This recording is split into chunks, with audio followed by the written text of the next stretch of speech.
اشهد ان لا الہ الا اللہ وحدہ لا شریک لہ واشهد ان محمدا عبدہ ورسولہ اما بعد۔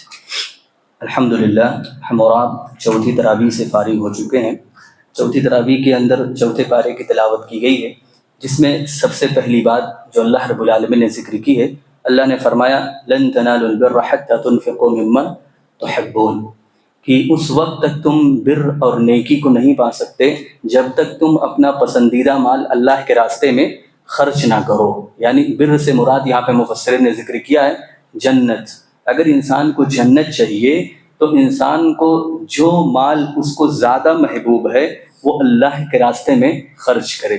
یہ آیت جب نازل ہوئی تو ابو طلحہ رضی اللہ تعالی عنہ کے تعلق سے آتا ہے کہ ان کا بہت بڑا باغ تھا، بہت قیمتی باغ تھا، جو بالکل مسجد نبوی کے متصل تھا، بالکل سامنے موجود تھا۔ بسا اوقات اللہ کے نبی وہاں پہ جاتے بھی تھے، کھجوریں کھاتے تھے اور پانی نوش فرماتے تھے، میٹھے پانی کا کنواں بھی تھا۔ تو جب یہ آیت نازل ہوئی کہ اس وقت تک تم کو جنت نہیں ملے گی جب تک تم اپنا پسندیدہ مال اللہ کے راستے میں خرچ نہیں کرو گے، تو اللہ کے نبی کے پاس گئے اور کہتے ہیں کہ اللہ کے نبی یہ میرا جو مال ہے نا بڑا قیمتی ہے، مجھے بڑا محبوب ہے، مجھے بہت پسند ہے کیونکہ بہت قیمتی ہے۔ اللہ کے نبی نے کہا کہ ابو طلحہ یہ تو بہت قیمتی مال ہے، کچھ رکھ لو، کچھ صدقہ و خیرات کر دو۔ کہتے نہیں، میں نے عہد کر لیا اللہ اس کے رسول کو دینے کے لیے، میں اللہ کے راستے میں دینا چاہتا ہوں۔ تو اللہ کے نبی نے کہا اچھا ایک کام کرو، جب تم نے ٹھان ہی لیا ہے تو اپنے اقربا میں، اپنے قریبی رشتہ داروں میں اس کو تقسیم کر دو، کیونکہ اس میں ڈبل اجر ملتا ہے۔ تو بتانا مقصود یہ ہے کہ اگر ایک انسان جنت چاہتا ہے تو کم سے کم اتنا ہونا چاہیے کہ جو مال اس کو زیادہ محبوب ہے، زیادہ قیمتی جو مال ہوتا ہے، اس کو انسان اس سے اٹریکشن ہوتا ہے نا، انسان اس سے محبت کرتا ہے، تو شریعت کہتی ہے کہ اس کو اللہ کے راستے میں خرچ کرنے کی کوشش کرو۔ دوسری بات جو اللہ رب العالمین نے ذکر کی ہے کہ اس روئے زمین پر اللہ کی عبادت کے لیے سب سے پہلا گھر جو بنایا گیا تھا وہ مکہ کے اندر خانہ کعبہ کی تعمیر کی گئی تھی، اللہ نے اس کا تذکرہ کیا ہے۔ پھر تیسری بات کا تذکرہ اللہ نے کیا ہے کہ حج یہ فرض ہے، کس کے لیے؟ اللہ نے فرمایا وَلِلَّهِ عَلَى النَّاسِ حِجُّ الْبَيْتِ مَنِ اسْتَطَاعَ إِلَيْهِ سَبِيلًا، کہ جس کے پاس اس کی طاقت ہو، خرچ کو برداشت کر سکتا ہو اور اس کے پاس طاقت بھی ہے جسمانی، تو اس کے اوپر واجب ہے کہ وہ حج کرے۔ نہیں کر رہا ہے تو وہ گنہگار ہوگا، یہ بہت بڑی فرضیت کا ساکت ہے کیونکہ یہ پلر صاف اسلام میں داخل ہے۔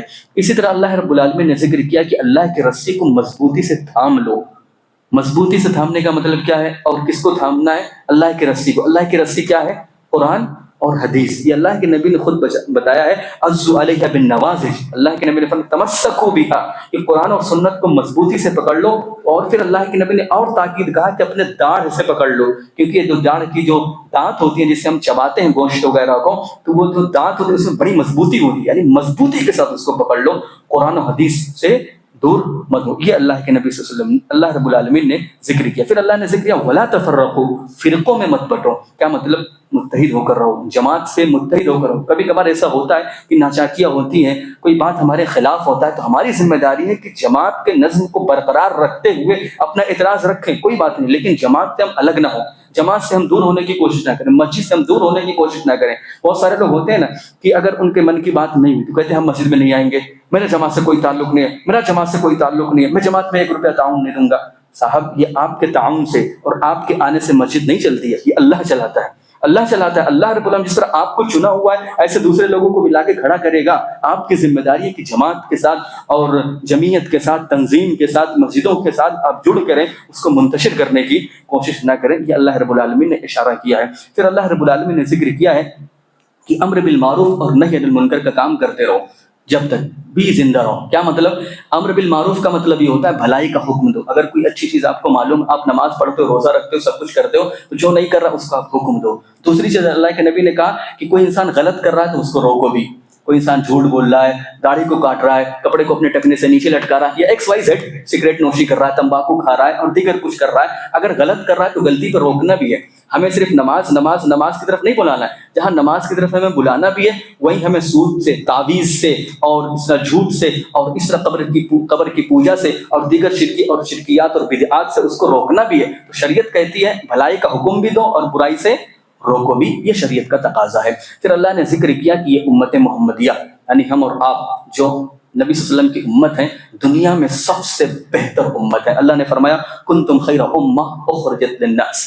پھر اللہ رب العالمین نے فرمایا غزوہ احد کا تذکرہ کیا ہے کہ غزوہ احد کے تعلق سے اللہ رب العالمین نے جو اشارہ کیا ہے جو غزوہ احد سن 3 ہجری میں ہوا تھا. جنگ بدر جو سب سے بڑی جنگ تھی جو 2 ہجری میں ہوئی، اس کے 1 سال بعد یہ جنگ احد قائم ہوئی جس کے اندر مسلمان تقریباً جیت گئے تھے، تقریباً فتح ہونے والے تھے، لیکن اللہ کے نبی صلی اللہ علیہ وسلم نے جو چند ایک لوگوں کو تقریباً 50 لوگوں کا ایک جنب غفیر تھا، اللہ کے نبی نے کہا کہ اس پہاڑی سے ہٹنا مت، اس پہاڑی سے ہٹنا مت. یہاں تک کہ اللہ کے نبی نے کہا تھا اگر تم لوگ دیکھ لو ہم لوگ کی بوٹیاں اگر پرندے کھا رہے ہیں تب بھی اپنے اس پہاڑی کو مت چھوڑنا. لوگوں نے کیا کیا، جب دیکھا کہ مسلمان جیت گئے ہیں، مسلمان مال کو سمیٹنے میں لگے ہوئے مال غنیمت کو، تو صحابہ کرام جو وہاں پہ موجود تھے انہوں نے سمجھا کہ اب تو جنگ جیت چکے ہیں. اللہ کے نبی نے کہا تھا جب کوئی الٹا معاملہ ہوگا تو ہم نہ کر رہے ہیں، یہاں تو معاملہ بالکل ہمارے فیور میں ہے. تو لوگ خوش فہمی میں تھے اور اس لیے وہاں سے نیچے آ گئے. اور اس وقت خالد بن ولید جو وہ مسلمان نہیں ہوئے تھے اور کافروں کی گروہ میں سے تھے، وہ پہاڑی کے پیچھے سے چند لوگوں کے ساتھ لے کر آئے اور وہاں سے ایک حملہ کیے اور بھگدڑ مچی اور اس طرح مسلمانوں کی کہیں نہ کہیں ہار کا منہ دیکھنا پڑا. یہ اللہ رب العالمین نے اس کی طرف اشارہ کیا ہے کہ اللہ اس کے رسول کی نافرمانی نہیں کرنی چاہیے. یہاں بھی جو کہیں نہ کہیں جیتی ہوئی جنگ جو ہار میں تبدیل ہوئی تھی اس کی اصل وجہ یہ تھی کہ ان لوگوں نے اللہ کے نبی کی بات کو کما حق کہو عملی جامہ نہیں پہنایا تھا. پھر اللہ رب العالمین نے ذکر کیا کہ کفار کی مشابہت مت کرو. اللہ نے فرمایا اے الذین آمنوا لا تکونوا کالذین کفروا، کہ کافروں کی طرح مت ہو جاؤ، کافروں کی طرح اپنا چہرہ، لباس اور دیگر چیزیں مت بناؤ، مسلمانوں کا لباس اوڑھو، مسلمانوں کی طرح رہنے کی کوشش کرو. پھر اللہ نے ذکر کیا ہے بخیلی کی مذمت، کنجوسی نہیں کرنی چاہیے. اللہ نے فرمایا سیطوقون ما بخلوا بیوم القیامہ، جو انسان بخیلی کرتا ہے نا قیامت کے دن اللہ رب العالمین اس کے مال کو اس کے ہی گردن میں ڈالے گا بطور طوق، جنزیر، اس کو جکڑ دے گا اللہ رب العالمین. پھر اللہ نے ذکر کیا کہ ہر نفس کو موت کا مزہ چکھنا ہے، یہاں تک کہ اللہ کے نبی کو اشارہ کر کے کہا کہ دیکھیے گا اللہ نے فرمایا کل نفس ذائقۃ الموت، ہر نفس کو موت کا مزہ چکھنا ہے. وما محمد الا رسول، کہ محمد صلی اللہ علیہ وسلم جو ہیں وہ صرف اور صرف اللہ کے رسول ہیں. قد خلت من قبلہ الرسل، اس سے پہلے بہت سارے رسول آئے وہ چلے گئے، اگر یہ رسول بھی چلے جائیں تو تم کیا ایڑیوں کے بل پیچھے ہٹ جاؤ گے؟ مطلب یہ ہے کہ اللہ کے نبی بھی ایک دن مریں گے لیکن تم لوگ اپنے ایڑیوں کے بل پیچھے مت ہٹنا، قرآن و حدیث پہ قائم اور دائم رہنا. پھر اس آیت کے آخر میں اللہ نے ذکر کیا ہے کہ صبر، استقامت اور تقوی اختیار جو کرے گا وہی شخص کامیاب ہوگا. پھر سورہ نساء کا بھی تذکرہ ہوا ہے. سورہ نساء میں چند باتیں بیان کی گئی ہیں اختصار کے ساتھ. سب سے پہلے ذکر کیا گیا کہ یتیموں کے مال کی حفاظت کرو. یتیموں کے مال کی حفاظت، یتیم وہ ہوتا ہے جو جس کے والد بلوغت کی عمر سے پہلے وفات پا جاتے ہیں، اگر وہ بالغ ہو گیا تو پھر وہ یتیم نہیں رہتا. پھر اللہ نے ذکر کیا خصوصاً مردوں کے لیے کہ 4 شادیوں کی اجازت ہے. جس کو اللہ نے مال و دولت سے نوازا، جسمانی قوت بھی ہے تو اس پہ عمل کرنا چاہیے. اللہ نے فرمایا فَانْكِحُوا مَا طَابَ لَكُم مِّنَ النِّسَاءِ مَثْنَىٰ وَثُلَاثَ وَرُبَاعَ، کہ عورتوں میں سے جو تم کو اچھے لگے تم شادیاں کرو، 2 3 4 یہ اللہ رب العالمین نے اجازت دی ہے. پھر اللہ رب العالمین نے ذکر کیا کہ مہر دینا واجب ہے. مہر جو ہم دیتے ہیں، بہت سارے لوگ مہر کو معاف کروا لیتے ہیں نا، یہ جائز نہیں، آپ مہر کو دینا ہے. اللہ نے فرمایا وَآتُوا النِّسَاءَ صَدُقَاتِهِنَّ نِحْلَةً، جو عورتوں کا جو مہر ہے اس کو تم اچھائی کے ساتھ ادا کر دو. پھر اللہ رب العالمین نے وراثت کی تفصیل کے ساتھ ذکر کیا ہے. وراثت کے ساتھ تعلق سے اللہ نے کافی لمبی گفتگو کی ہے. میں اختصار کے ساتھ صرف 1 2 باتیں ذکر کروں. سب سے پہلی چیز جو ہمارے سماج میں رائج ہے، یہ سمجھتے ہیں کہ اگر کوئی بیٹا ہے تو اس کو عورتوں کے ڈبل ملے گا. یہ صحیح ہے لیکن جو سماج میں اس کا کانسیپٹ ہے وہ غلط ہے. ابھی جلدی میری گفتگو ہو رہی تھی ایک صاحب سے، تو پتہ چلا کہ ایک صاحب ہیں وہ اکیلے ہیں اور ان کی تقریباً 7 8 بہنیں ہیں، 7 8 بہنیں. تو وہ یہ سمجھ رہے ہیں کہ پورے پراپرٹی کا جو 2/3 ہے، یعنی 3 میں سے 2 حصہ میرا ہے.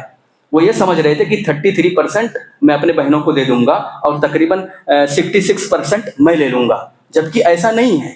ایسا کانسیپٹ نہیں. کانسیپٹ کیا ہے؟ فرض کرو اگر کسی کے 7 بہنیں ہیں اور 1 بھائی ہے تو جو حصہ لگایا جائے گا نا یہ 9 حصہ لگایا جائے گا.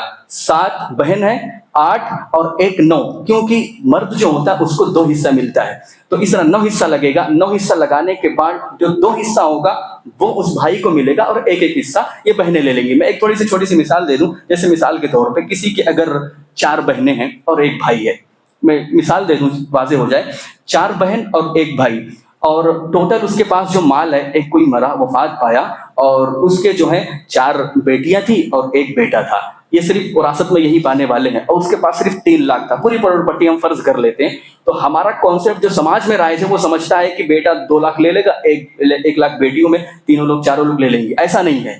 ہوگا کیا، ٹوٹل 6 حصہ لگے گا، 4 یہ لوگ تھے، 5واں یہ بیٹا تھا، تو ایسی صورت میں بیٹے کا 2 حصہ لگے گا، تو گویا کہ 6 حصہ ہو جائیں، ٹوٹل 6 حصہ لگائیں گے۔ اس حساب سے اگر 3 لاکھ روپیہ موجود ہے تو بچے کو 1 لاکھ ملے گا، اور جو 2 لاکھ ہوگا 50 ہزار یہ بیٹیاں لے لیں گی، یہ ترتیب ہے۔ تو شریعت میں جو غلط کانسیپٹ ہے اس کو ہمیں سمجھنے کی ضرورت ہے۔ ایک اہم بات جو اللہ نے ذکر کیا ہے، خصوصاً اس وراثت کے تعلق سے میں اس کو بھی واضح کر دوں، اللہ نے ذکر کیا ہے کہ جو شوہر اور بیوی کا، بیوی سمجھتی ہے شوہر کا مال میرا ہے، اور شوہر سمجھتا ہے کہ بیوی کا مال میرا، بیوی سمجھتی ہے شوہر کا مال میرا، جبکہ ایسا معاملہ نہیں ہے۔